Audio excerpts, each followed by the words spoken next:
We called ourselves the Second Souls, because on most worlds, a man only dies once. We prefer he die twice, once in the flesh, once in the story others tell about how he died. The Dark Angels have many stories. Our work on Charon Delta 3 was to edit one. 1. 3 months in. We had been on the planet for 87 standard days when the Unforgiven finally bit. My team, Tactical Cell Theta 9 of the Alpha Legion, locally known as the Second Souls, had come in quiet. No drop pods, no icon-blazing assault. Just a bulk freighter with forged transponder codes, 3 months' worth of equipment hidden in grain pallets, and 12 Astartes who knew how to vanish. The first month was build-out. We mapped the local VoxNet, cataloged every Administratum relay, PDF barracks, Arbites Precinct, and Shrine World pilgrim route. Brother Varix sank his data tines into the planetary cogitator mesh, rewriting routing tables, inserting backdoors and dead switches. He'd once joked that loyalist noospheres were like unarmored arteries. Press your thumb down in the right place and the whole limb goes numb. The second month was recruitment. We didn't call them chaos cultists to their faces. We called them the movement. Disgruntled Hab workers, penal legion deserters, a disillusioned Ministorum scribe who'd copied one too many casualty manifests for a war the Imperium had already forgotten. We trained them hard, small unit tactics instead of mobs, fire teams, not fanatics. They learned bounding overwatch, peel drills, how to break contact without turning their backs. Most broke. The ones who didn't were worth the time. By the third month, the local rebellion was big enough and noisy enough that the Imperium's usual cudgels, PDF crackdowns, Arbites raids, a few orbital warning shots, weren't enough. We made sure of it. We hit fuel depots using shaped charges. We spoofed Vox traffic so Arbites squads were sent into ambushes and never came back. We staged heretical attacks on shrines we didn't care about, because we knew the optics would pull attention away from the Administratum archives we did. All of it designed with one objective. Not victory, not seizure of power. Distraction. We wanted the Dark Angels. We got them. 2. The Unforgiven arrive. Thunderhawk ingress, azimuth 265. Brother Talos murmured over the encrypted squad net. Burn profile consistent with Astartes pattern. Paint matches Dark Angel's iconography. Confirmed targets. We lay on a cliff line of jagged black basalt, overlooking the target valley. Below us, the cultist assault was beginning. From up here, the Manufactorum complex looked like a broken cog. Rusted hab blocks and warehouse stacks radiating around a central Prometheum depot. Our movement was flooding in from the east, 180 bodies in stolen PDF flak and patchwork armor, laser guns sparking in the gloom. They advanced by squads, just like we'd taught them, though there was still that stochastic edge of rabble to their formations. That was fine. The Dark Angels expected rabble. "They're coming in heavy," Varix added, his helm's auspex suite slaved to the feed of a circling servo skull. "Thunderhawk 1 deploying in the primary LZ, Rhino APCs in the belly. Pattern suggests a reinforced tactical squad, possible command element. Second gunship on approach, Ravenwing iconography. Bikes or land speeders." "Copy," I said. "Everyone check your sectors." 12 runes glowed solid green inside my helm. My team split neatly across the ridge, 2 6 Astartes elements working like mirrored hands. My call sign for this operation was King. Old human habit I'd picked up centuries ago on a forgotten world, training mortal gorillas whose language had no word for Hydra. The name had stuck with my brothers. To my left, prone behind a camo net that broke his outline against the rock, Brother Cassian lay with his long-barreled stalker-pattern bolters snugged into his pauldron. His spotter, Talos, was beside him, a compact auspex unit and rangefinder on a low tripod. Between them, our reaching hand.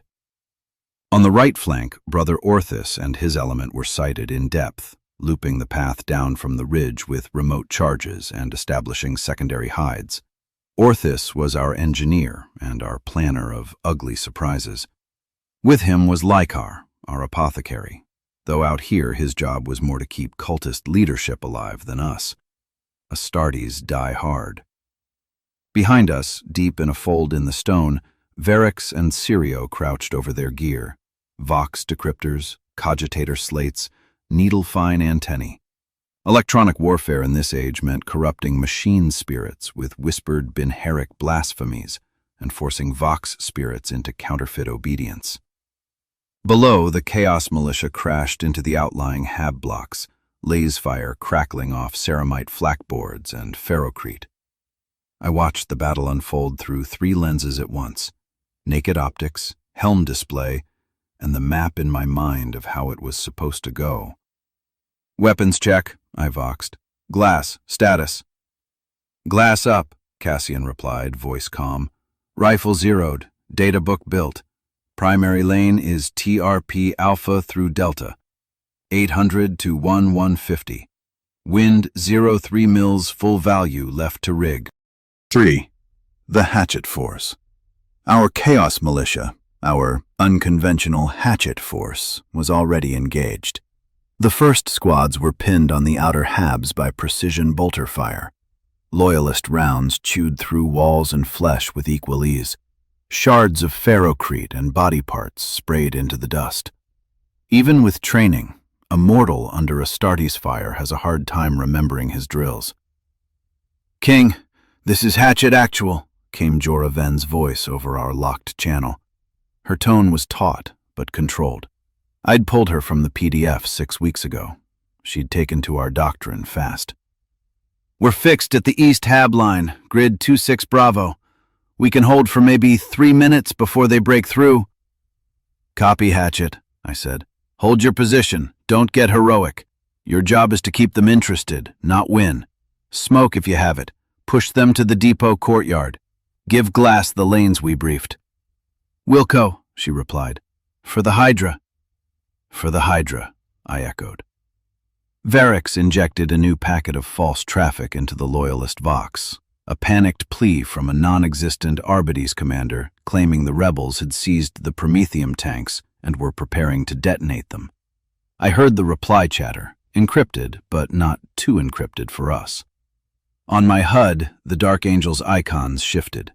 Their sergeant, plume on helm, winged sword on chest, reoriented his squad, barking orders. "They're committing," Talos said, watching through his auspex. "They're pushing 2 fire teams forward, keeping the heavy weapons and chaplain in overwatch. Classic textbook." Of course it was. The Dark Angels were notorious for precision, for doctrinal purity. In another life, I'd admired that. Now it was just another predictable input into a firing solution. "Glass, you have weapons free on my mark," I said. "Priority targets, heavy weapons, comms, leadership. Do not shoot the chaplain." "Understood," Cassian said, mildly amused. "You want him angry." "I want him convinced this is personal," I replied. "King out." 4. Long Guns.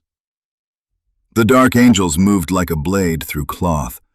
2 fire teams advanced by bounds, bolters barking controlled bursts. Cultists died in curls of charred meat and vaporized bone. Those who survived fell back by squad, obeying Jorah's crackling commands, giving ground deliberately, bleeding but not collapsing. Every meter they fell back pulled the Loyalists further into the Manufactorum Warren, into the funnel we'd carved between ruined chimneys and Prometheum stacks. Pure doctrine would have told the Dark Angels to pause, secure their flanks, integrate their overwatch elements, establish a cordon. But doctrine did not know the word heresy the way they did. They pressed. "King, Glass!" Cassian's voice cut in, calm as ever. "I have the plasma cannon in my glass. Target reference point Bravo. Range 840. Stable.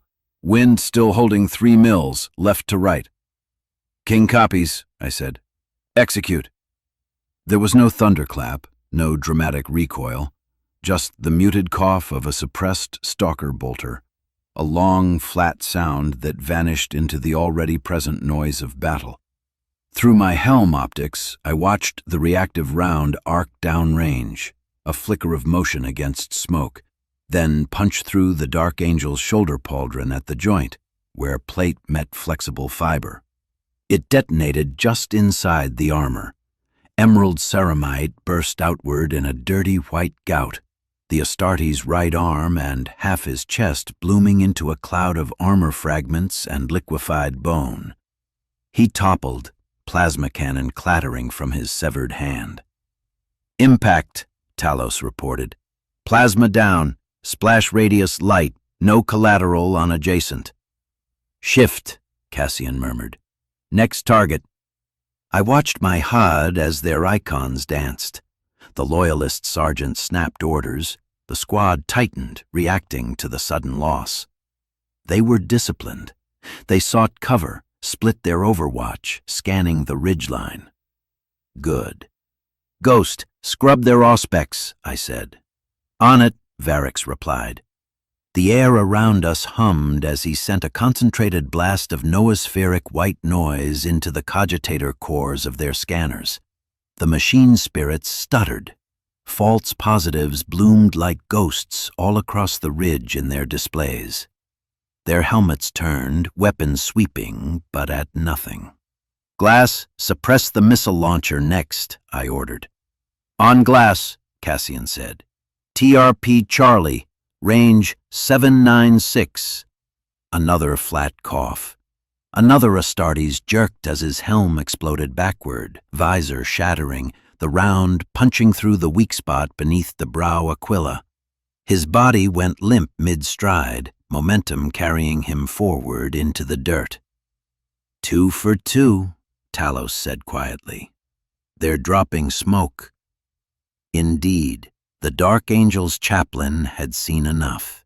He slammed his Crozius down, barking litany, and auto-launchers popped across their line, belching thick canisters. White-gray mist began to bloom. King, this is Hatchet Actual, Jorah cut in. They're pushing hard now. 5. Counter-sniper. The Dark Angels adapted quickly. They always do. King, scope, Talos said. Chaplain is pulling his remaining squad into hardened cover. They're bracing behind a ruined conveyor and a promethium stack. One Marine is deploying auspex. He's sweeping our quadrant. Ghost? I asked. Already feeding his auspex a love song, Varix replied. From his perspective, we're everywhere and nowhere. He'll know it's corrupted, but he won't know where the real returns are. Orthis, I voxed to the engineer. Status on the secondary hide? Hide 2 is cold but ready, Orthis answered. We can displace on your word. Charges are planted along the ridgeline. If they do manage a counter-battery solution, they'll be shooting at rocks. Copy. Stand by. Below, the Ravenwing element decided to commit. The second Thunderhawk killing profile shifted. Instead of mere overwatch, it dipped low, engines whining, gun servitors tracking up towards our ridge.